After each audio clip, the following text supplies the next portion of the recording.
New cycle, the 2023 year, we have a full moon in the season of Cancer. The moon's moon, as the moon is the ruling planet of Cancer, this is the moon being at home, arriving on January 6th or into the early morning of the 7th. Go ahead and check your timeline for when the goddess of the night will apex for you.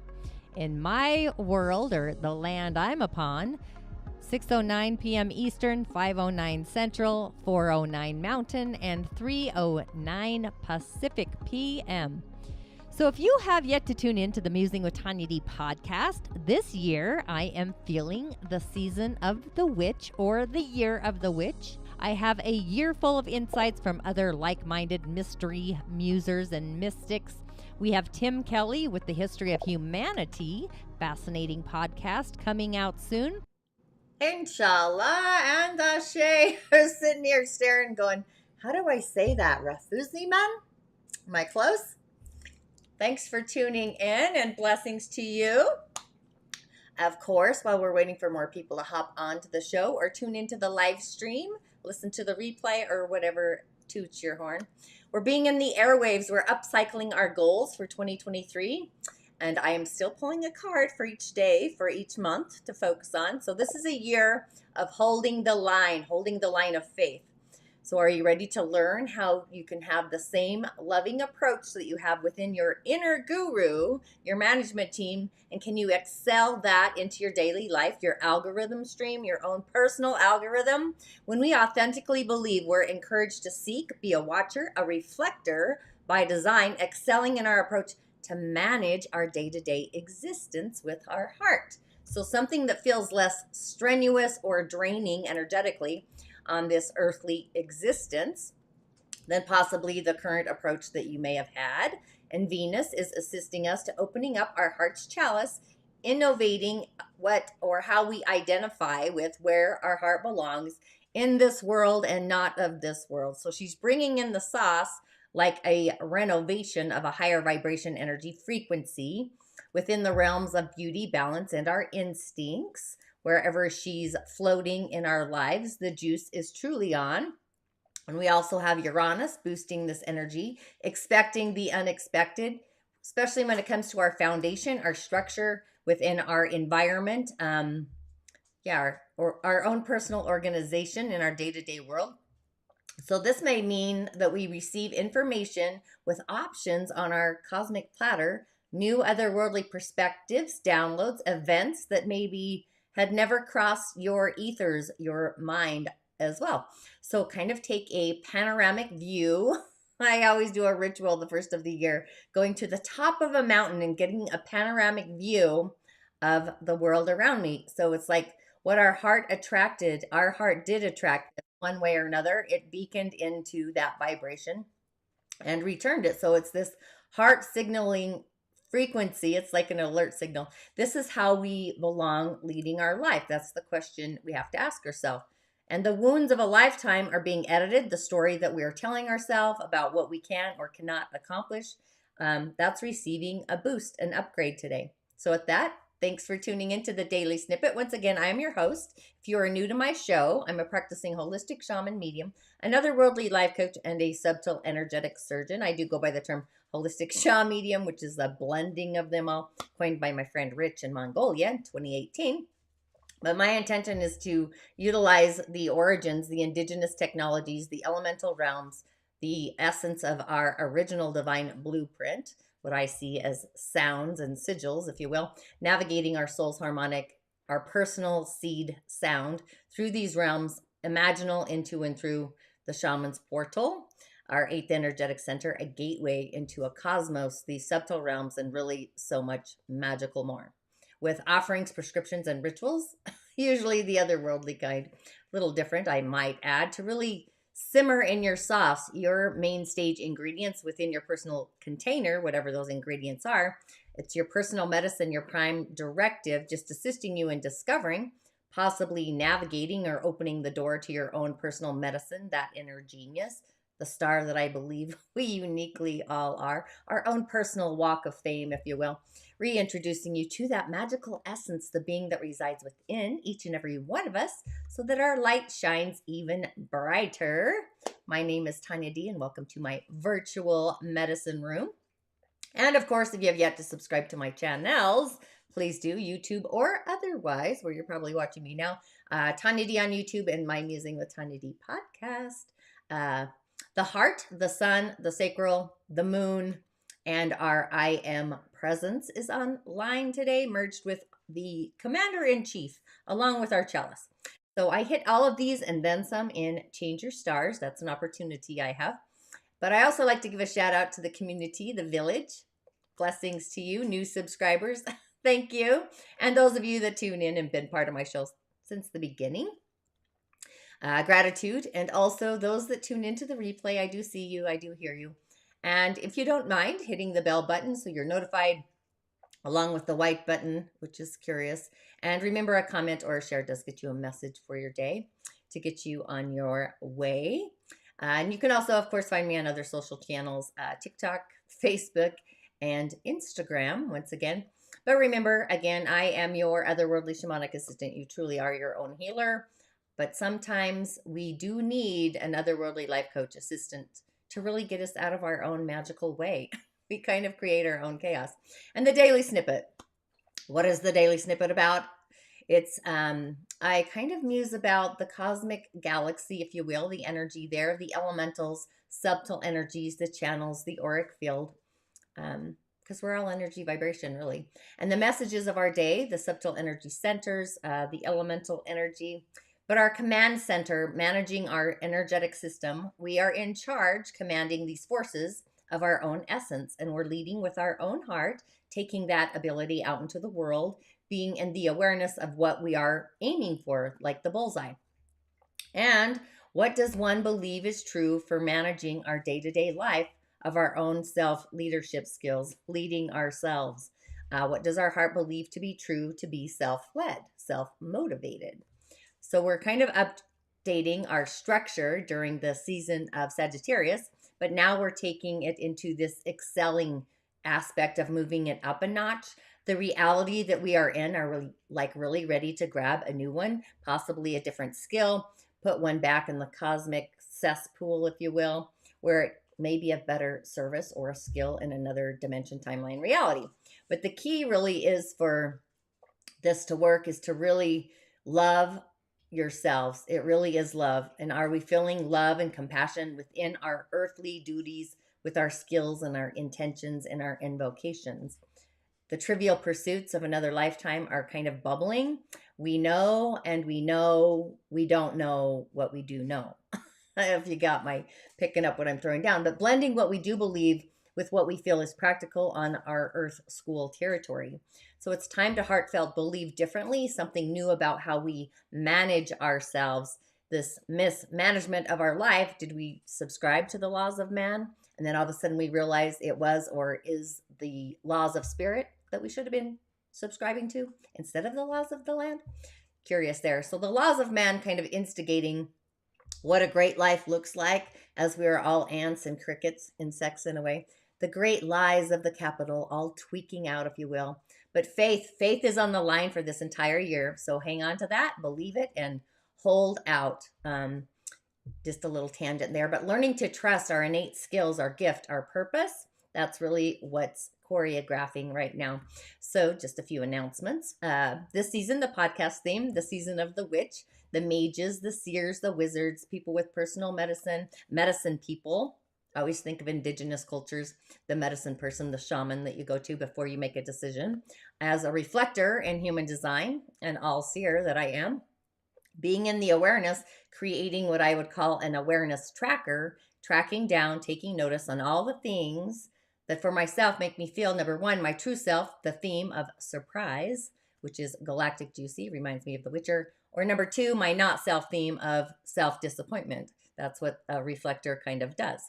The season of the witch, this comes from the Dagara and the Musing with Tonya D podcast. I'm going to be musing and having mystical, magical beings all year long, full of interviews, over 50. I actually had over 100 people apply. So look forward to a new podcast weekly. This Thursday, it's The Hidden History of Humanity with Tim Kelly this week. Be sure to subscribe so you get that notification. And we also have a full moon musing meditation, the Cancer full wolf moon, which I will be uploading later today. You'll get a notification for that as well. But being that we're in the streams of this faith, Friday or early morning Saturday, there's an immersion I'm starting, the 5-day immersion, the rising of the origins. Free, by the way. It's a 5-day live streaming with a portal of goodies, including a meditation to get your inner smiling or percolating is what I wanted to say. And I'm still doing the 13-day Omen ritual. I hope you joined me for that. Setting the foundation for 2023, focusing in or honing in on just one thing per month, whatever the goal is. The incubation of the goals for each month. So you kind of stick with that intention along with an intention for the year. And I'm going to throw in the water rabbit. It's going to be added to the rising of the origins. So I'm excited about that, percolating there. I believe that begins January 20th, and then we have a new moon on the 21st. So there's a lot kind of choreographing its way out there. So I would add the rising of the origins immersion to your calendar. And the elemental highway, this really gives us insight into our own energy healing. If you're an energy medicine practitioner, or for yourself, an artist of energy healing. If you're part of the evening of elemental energy, where I use light, sound, and vibration on the body to really get your streams of flowing through the realms of the elementals, through the body, the skin, the energy pathways. I kind of see this like Einstein and the quantum world. I have Alan Gray's book somewhere around here. I should really bring that out because there's like 2 ways to view the body. It's really quite fascinating, but it's feng shui for the body. Either way, I do use the 4 pillars for healing and showing people, because people need something tangible, I find, to really choreograph what's happening for them and have a better understanding or a learning. Different ways to heal the body, whether it's mental, emotional, physical, spiritual. It's all kind of connected on the fabric of life. Oh, and I'm so funny. If you can't laugh at yourself, right? Let's talk about what your options are. So I went with 4-leaf clovers because we're going into the imaginal realm in a way. And we do have a rainbow and a treasure chest. I was thinking of kind of like the Goonies, the hidden treasure. So those are your options for the messages, which I'll get to shortly. But on the elemental highway, where are we? Dun, dun. We do have a Yin Metal Rooster of a day, a refined metal energy, by the way. The raw form from yesterday has been transformed. We've got the balance of yin and yang energy simmering. The rooster and the rat are cardinal directions in the 4 pillars, kind of like a Capricorn and Aries in a way.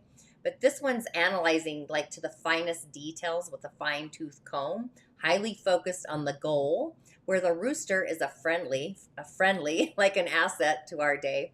And the rat is also peace. It's in the flow, it's communication. So it kind of suggests that our day is kind of a refined leader, a manager that communicates through peace, surrounded by those that try to limit our creativity. The big water, our performance on the month and the year, the big water, the yang water. So metal is actually losing steam in the season of water. The tiger is coming into season, but we're going to be out of that before we knew it. Be sure, again, to join Rising of the Origins, as we have an entire day dedicated to the water rabbit. But our day flows again from the day to the tiger, just like yesterday, except the tiger is going to be an optimistic influencer for our day. Kind of like the breakdown to the breakthrough, really. The yin metal is kind of pruning. It's a pruning device for the tiger. Eloquently creating this beautiful pruned tree, like an arborist, a real tree arborist. It kind of reminds me of people that can really tune into like a bonsai and trim it up. Not my craft, by the way.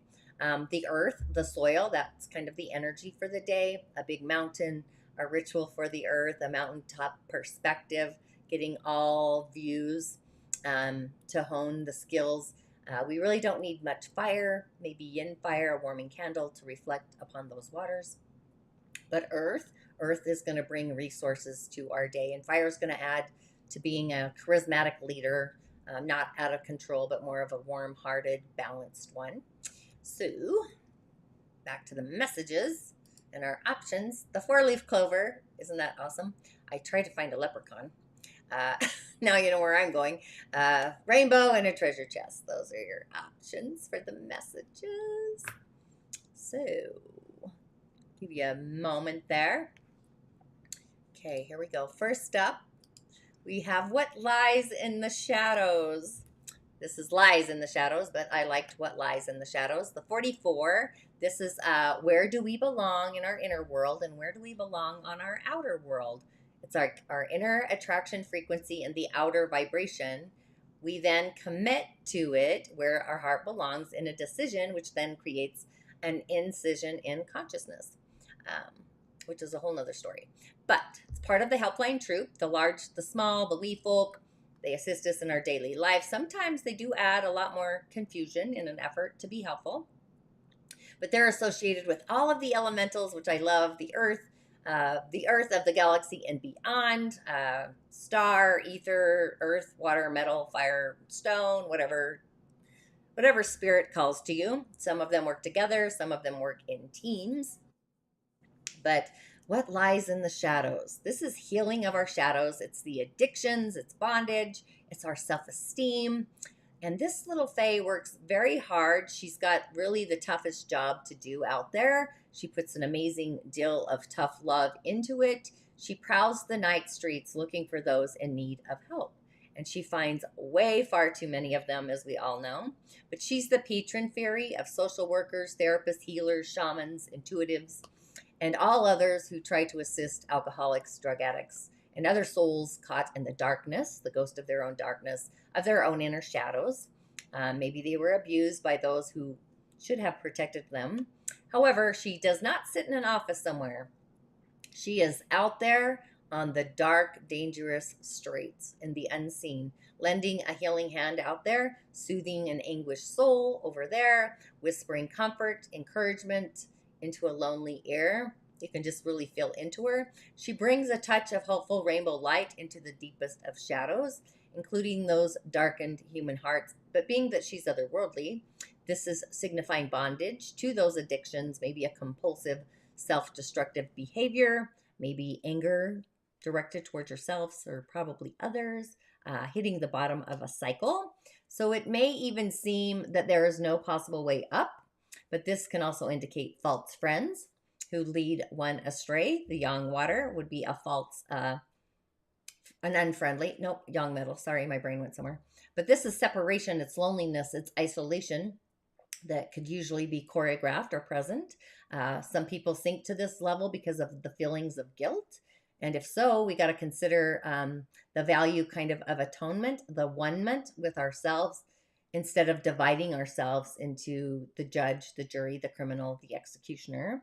It's not always possible to make those reparation for those that we have hurt, forgiveness, but it's always possible to be in working or developing a better balance with the cosmos through these different actions we take. And we can, for example, work to assist others who may have been similarly hurt on the same frequency. But this takes courage, determination, that through such self-action, respect can be regained. The singers of courage and healing are with us if we open ourselves up to them, helping others in one way to open their hearts. So don't despair. We are skillfully climbing to this higher octave of self-leadership in our environments, our surroundings. So this is kind of a test. The Fae are showing us or asking us. So reality kind of twists with that. So that's kind of curious. So following what lies in the shadows, really it's lies in the shadows, but yeah, that's what I went with. Okay, if you chose, I forgot to say what I chose, didn't I? My brain. Okay, I'm going to go, or did I go with the 4-leaf clovers? I don't know. You're just going to have to go with me today, flying out there. I think I'm going to go with, yeah, the 4-leaf clovers. So if you chose that, we have death. Death always gets a bad rap. But this is part of the fairy challengers. They bring us face to face with what we fear, what we deny, our inner traumas, delusion, confusion, insecurities, and they test us in ways that are more of an initiation, a passage. They often do this because they know we will pass them. They wouldn't give them to us otherwise. But the 53, that's believing what we think. When our thoughts are aligned with our beliefs, we do invoke spirit. I can't get any better than that. I believe in miracles. My thoughts align with that 100%. Just saying, that's kind of my octave I've switched to. But death is natural. It's timely endings. It's releasing. It's liberation. Often it's scary, freaks us out. But before anyone panics, let's just remember, if it wasn't for all the hard work of death, we would all be up to our ears in all kinds of chaos. There's all kinds of different deaths out there. And without her to clear the world, there would be no room for growth or new life. And this applies to all the realms. I often think of like when a fire rages out of control, destroys everything, and then the birth of the new. But the realms of the physical, mental, emotional, spiritual, and really so much more, upper world, lower world, all of it. And all oracles, tarots, the fae, death doesn't actually signify actual death.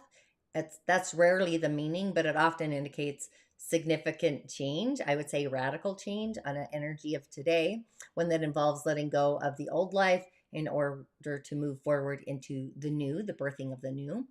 And what we often fear really about death is the unknown.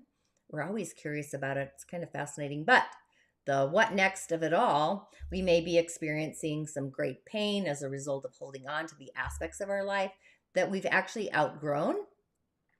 And humans tend to hold on anyway because they don't know what is next. It's what's next. They really want guarantees instead of opening up new doors into those unknown darkened spaces, which is curious. However, when we go through these doors, closing them behind us, we then discover an entirely new world, one in which we can grow and develop into more of what we have the potential of becoming or being. So here we have death. Her face is hiding without form, holding, I don't know if you can tell, she's holding a crystal ball, and she herself cannot see into the future. But the message she's bringing us, because she's otherworldly, that we are changing, or we're blocking the change and we are delaying by clinging on to the old habits. The change that needs to actually happen appears to be difficult. Maybe it's forced upon us. However, releasing this outgrown, outworn way of being has to happen in order to move into the next stage of development. So meditation upon breathing in truths and breathing out non-truths, that might be helpful. And a not truth might be false information, or it may be simply confusion or the muddle in the mind, right? We don't have to know what it is. We don't even have to look at it. We just need to exhale the energy of the not truth.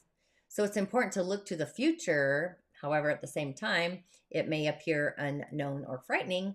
Rather than tugging and keeping the past along with us in that backpack, it may seem impossibly difficult, but the only way to reduce the pain of the process is to really step forward into the future willingly, smiling upon the excitement of the change, the transformation, the magic that's really on the other side of it.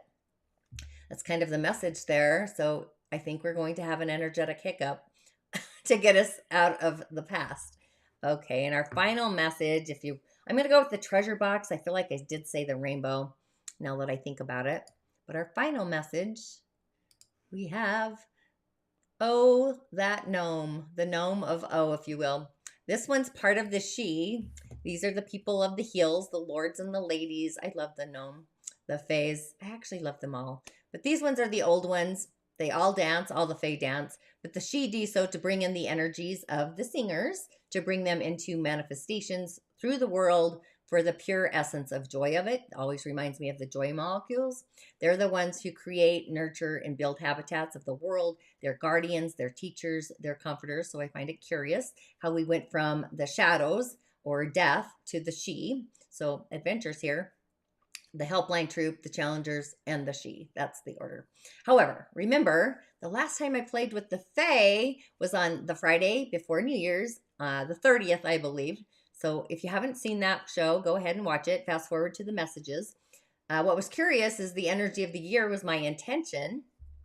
And I pulled 3 singer cards. So all the singers were in the house. But this is trickster energy. This is creative chaos, wild, breaking habits, patterns, which look where we are. We're still innovating in the new year.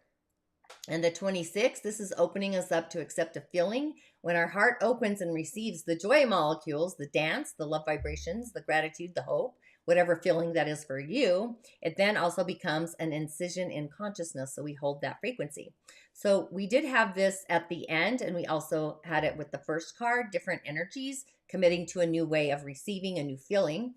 It's psychically, literally put into place. But he's the trickster who exists in every world. He comes to us wearing sometimes our own faces to fool us into thinking that his ideas are our own.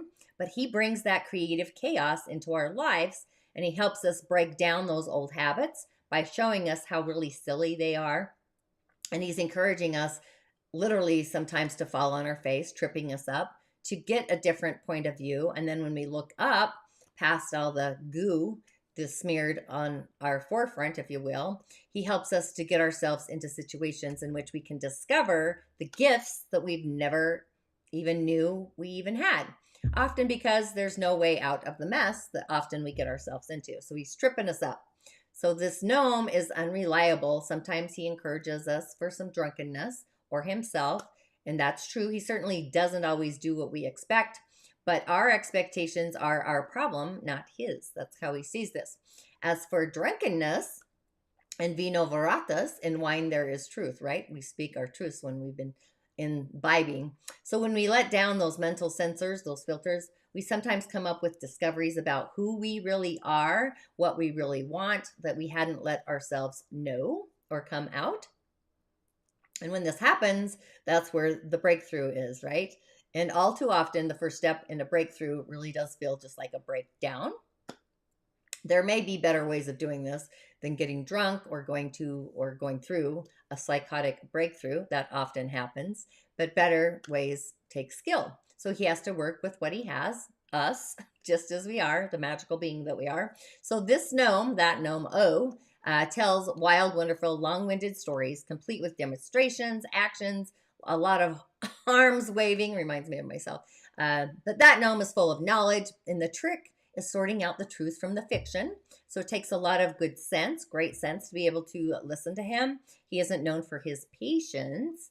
So, for example, if that gnome breaks a vase and the pieces fall into patterns, the patterns have a great significance, a meaning.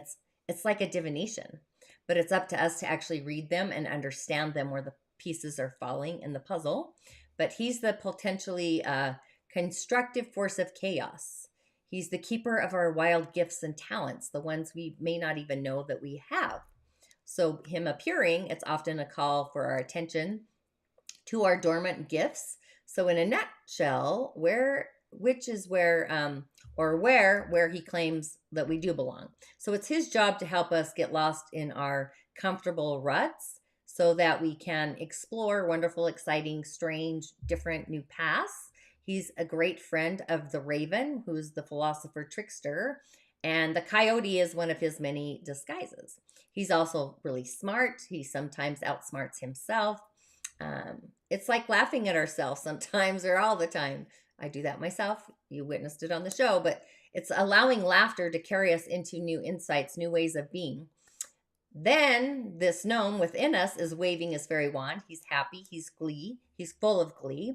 But being that he's here, the message is that it's time to leap into the air, letting the earth turn beneath us, discover where we come down again, and also acknowledging that reasonable risks are okay, even unreasonable ones are probably okay. But use our head, look before we leap, of course, but do so and understanding that the actual jump is likely to be very rewarding.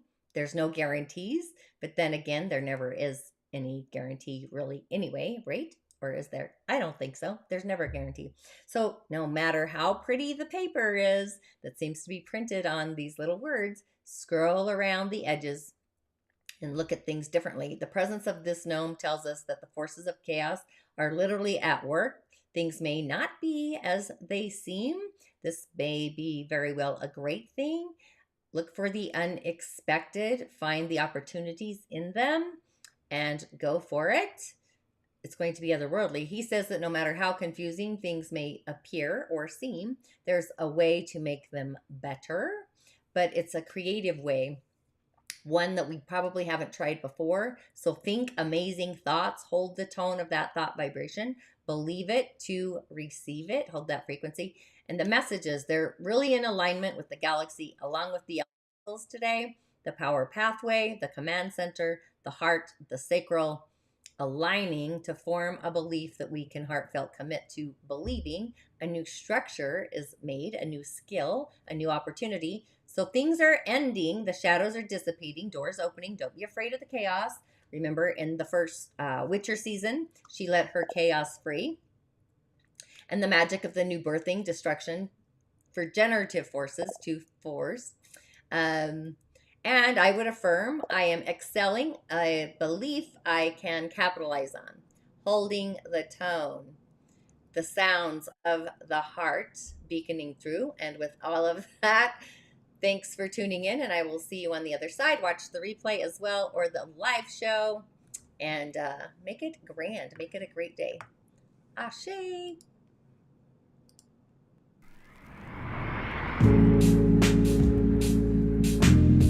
Being that the water season or energetic winter started on November 8th and ends on January 17th, water's associated organs are the yin kidneys and the yang bladder.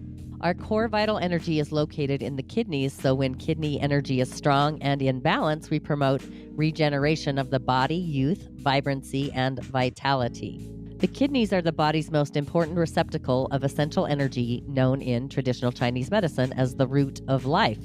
The kidneys are also the root of all yin and yang energy in the body. Kidney qi is almost never in excess, but it is frequently deficient. Causes of kidney deficiency may include overwork over a long period of time, too much brain work, a long vitality-draining illness, overindulgence in sexual activity, acute fever, or overconsumption of drugs or alcohol. The philosophy of the winter season is one of conservation and storage. Without such practice, the result will be injury to the kidney energy, the Najing Suen. An overall good lifestyle helps ensure great kidney health. The water line in Fido 5 will energetically support your kidney health at this time of the year. Element water, tones and firms, increases elasticity, hydrates and softens lines of mature skin. Water is a quantum energetic line capable of balancing feelings of worry and agitation. The feet ethers are like working on the etheric level. Follow for more or gain insight to add energy medicine to your healing practice. Go ahead and visit tonyad.tv/Fido-5 or email info@tonyad.tv, and I will see you on the other side. Ashe, ashe, ashe. Blessings to you, my energetic being.